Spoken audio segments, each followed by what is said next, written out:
Bismillahirrahmanirrahim. Assalamualaikum warahmatullahi wabarakatuh. Ya,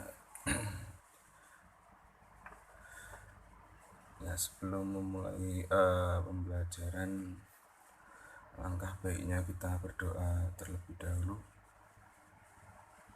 Ya, Al-Fatihah.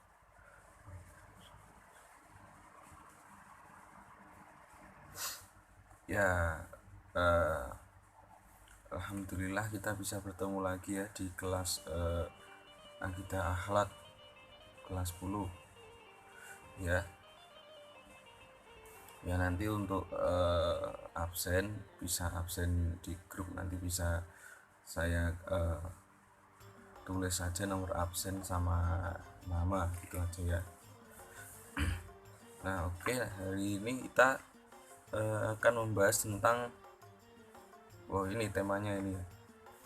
Oke, temanya adalah alangkah bahagianya jika kita bersyukur, qanaah, ridho, dan sabar. Nah, ini akan tema yang akan kita bahas pada pertemuan kali ini. Lalu ini ada KI-nya, bisa baca sendiri, nanti saya share di grup ya materinya, saya share di grup kelas. Ini ada KD, ini ada tujuan pembelajarannya. Nah, ini ada peta konsepnya tentang akhlak mahmudah, ada ciri syukur, ada ciri qanaah, ada ciri ridho ataupun sabar. Oke, langsung ke materinya saja. Yang pertama yaitu syukur. Nah, apa sih syukur? Syukur itu secara umum, secara garis besar artinya terima kasih, syukron ya, syukron, terima kasih. Nah, dalam kamus bahasa Indonesia sendiri, syukur berarti ucapan senang ya, perasaan senang lewat ucapan. Nah, tapi secara istilah syukur dalam konteks ini adalah syukur dalam artian berterima kasih kepada Allah atas segala karunia yang telah diberikan kepada kita, atas segala nikmat yang diberikan kepada kita. Nah, memang Allah itu memberi nikmat kepada kita itu sangat banyak, sehingga kita itu tidak bisa menghitung. Kalaupun kita ingin menghitungnya, itu nikmat itu ya tidak bisa dihitung, tidak terhitung, tidak ternilai ya nikmat yang diberikan Allah itu. Nah, untuk itu kita harus banyak-banyak bersyukur ya. Kalau kita banyak-banyak bersyukur, semakin banyak kita bersyukur, semakin banyak pula nikmat yang akan diberikan kepada kita. Nah, kan seperti itu. Jadi kita harus selalu bersyukur apabila kita mendapat nikmat dalam bentuk apapun itu ya. Lalu ini bentuk-bentuk syukur. Yang pertama yaitu syukur dalam hati. Bersyukur dalam hati yaitu mengakui bahwa segala nikmat ini adalah berasal dari Allah Subhanahu wa Ta'ala. Nah, murni dari pemberian Allah Subhanahu wa Ta'ala. Lalu syukur dengan lisan. Syukur dengan lisan ini kita mengucapkan alhamdulillah itu, atau kita mengucap alhamdulillah itu adalah suatu bentuk syukur melalui lisan ya. Katanya itu adalah bentuk syukur yang paling mudah itu ya, syukur melalui lisan dengan mengucap alhamdulillah, itu yang paling enteng. Lalu syukur dengan perbuatan. Nah, syukur dengan perbuatan ini adalah memanfaatkan atau mempergunakan seluruh nikmat yang diberikan oleh Allah itu untuk berbuat baik. Jadi misal kita diberi nikmat oleh Allah, suatu rezeki, diberi uang saku 10.000 misalnya. Nah, itu kita sedekahkan separuh 5.000 lah katakanlah. Nah, itu adalah suatu bentuk rasa syukur melalui perbuatan. Nah, lalu yang pertama, hikmah dan manfaat syukur. Yang pertama, membuat orang bahagia. Gimana nggak membuat orang bahagia, selalu bersyukur terus diberi nikmat itu. Lalu alhamdulillah ya Allah dapat nikmat, selalu bersyukur terus, tidak terbebani dia. Lalu Allah akan menambah nikmat yang ia peroleh. Nah, seperti yang saya bilang tadi, Allah itu akan menambah nikmat yang uh, yang bertambah-tambah lah kalau kita selalu bersyukur. Nah, lalu disukai banyak orang. Nah, kita merasa cukup kalau diberi orang itu tidak muluk-muluk, selalu diterima dengan hati yang senang, dengan cukup, dengan sangat respect tentang terkait apa yang diberikan orang lain kepada kita. Nah, lalu ada qanaah. Qanaah itu sikap rela menerima atau merasa cukup, atau bahasa Jawanya itu nrimo ing pandem legowo. Tapi bukan semata-mata kita ini qanaah terus kita bermalas-malasan, terus kita itu membuat alasan supaya kita tidak berpikir kreatif, berpikir cerdas, seperti itu bukan. Setiap orang yang memiliki qanaah, memiliki sifat qanaah itu selalu memiliki juga sifat yang kreatif, yang tipe orang pekerja keras gitu. Jadi tidak bukan orang yang leha-leha, tujuan leha-leha gitu loh. Nah, lalu apa sih fungsinya qanaah itu dalam kehidupan sehari-hari? Yang pertama sebagai stabilisator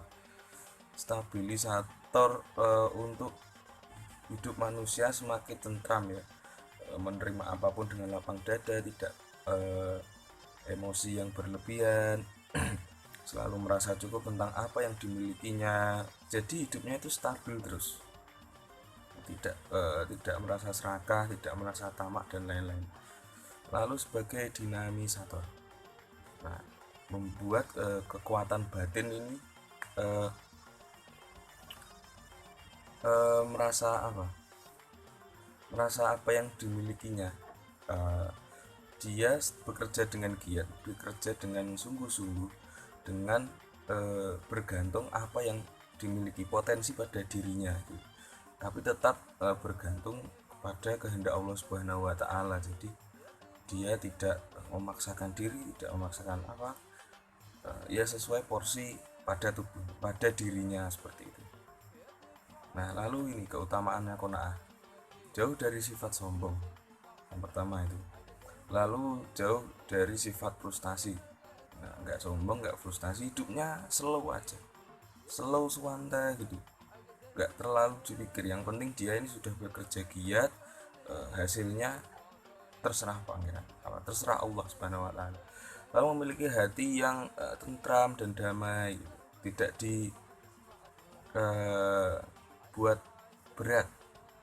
Kalau zaman sekarang lost doll ya, sudah tidak begitu berat. Lalu merasa kaya, selalu merasa kaya dan berkecukupan. Nah, karena dia ini tidak khawatir karena rezeki sudah ada yang ngatur, seperti itu.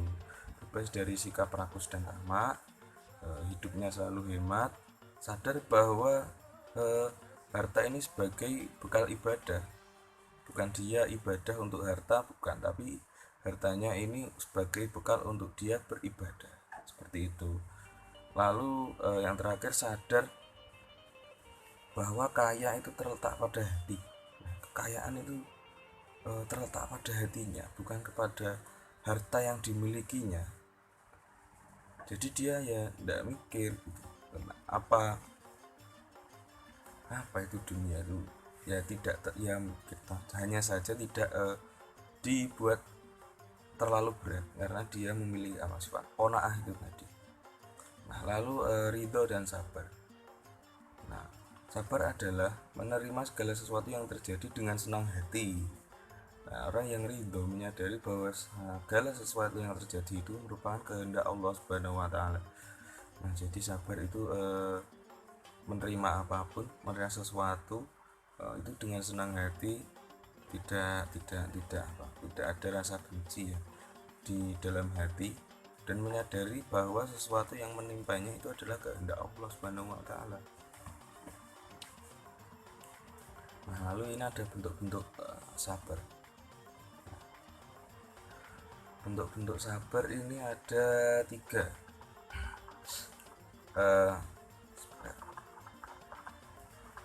Yang pertama adalah sabar dalam melaksanakan ibadah, atau redaksi Arabnya as-sabru 'alal ibadah. Nah, untuk melaksanakan ibadah ini juga perlu sabar.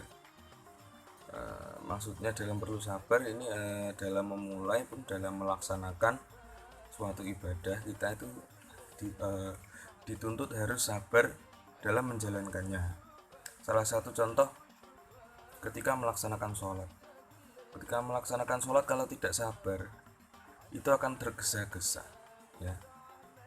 Itu pun menjadi hal yang kurang baik.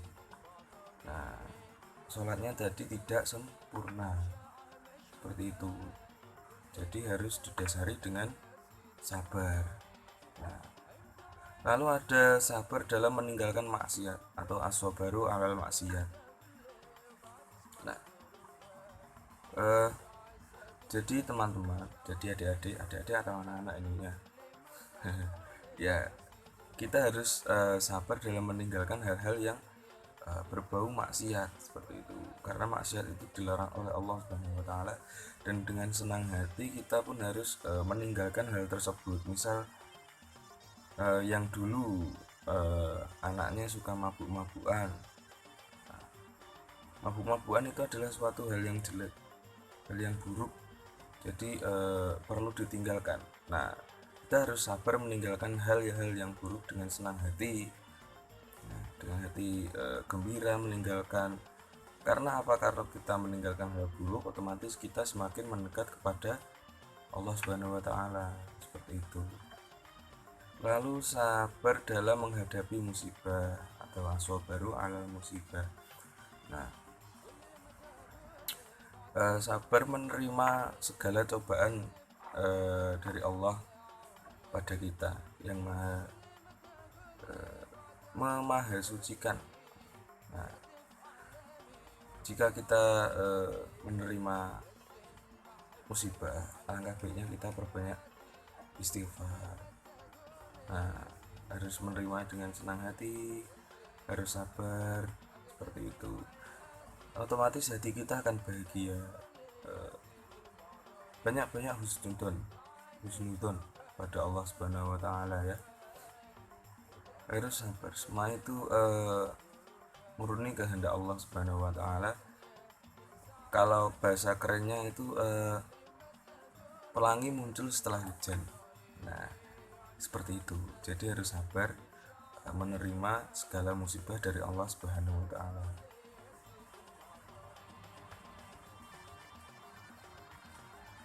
Nah, oke anak-anak sekalian, saya rasa itu materi dari saya. Semoga bermanfaat, ya. Apabila nanti ada yang mau ditanyakan di grup aja, nanti bisa sebutkan nama serta nomor absennya juga. Nanti jangan lupa absen. Oke, saya akhiri dulu. Wassalamualaikum warahmatullahi wabarakatuh.